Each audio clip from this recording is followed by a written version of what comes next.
हम धरती पर आए हैं तो हमसे जाने अनजाने में पाप भी होते हैं और पुण्य भी होते रहते हैं। पुण्य तो हम सोच समझकर प्रयोजन करके करते हैं, करना चाहिए इसलिए करते हैं, लेकिन पाप भी हमसे होते रहते हैं।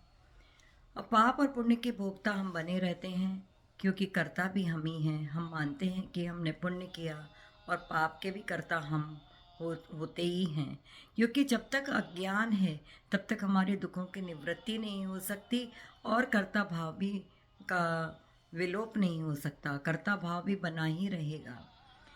हम मनुष्य हैं, कर्म योनि में हैं, बाकी 84 लाख योनि केवल भोग योनि हैं। वे कर्म को काटने के लिए कारावास में कैद हैं। हम कर्म योनि में हैं, अर्थात हमारे हम भाग्य तो हमें संसार की सुविधाएं और पदार्थ देता है, परंतु परमात्मा तो हमें मिला मिलाया है।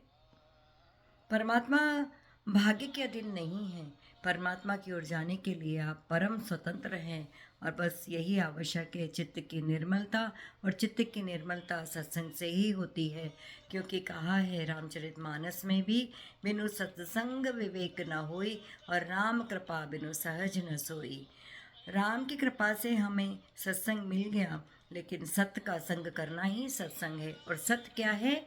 परम सत्य, सत्यम परम धीमहि, अर्थात आत्मा ही सत्य है, जिससे हमारा अस्तित्व है, जिससे समस्त ब्रह्मांड का अस्तित्व है, जिससे हर चीज़ उजागर है। उसे जानना ही हमारा परम धर्म है और उसकी भक्ति का आरंभ भी तभी है। इसी ज्ञान के अधीन भक्ति है और भक्ति ही ज्ञान है और इन दोनों का फल वैराग्य है।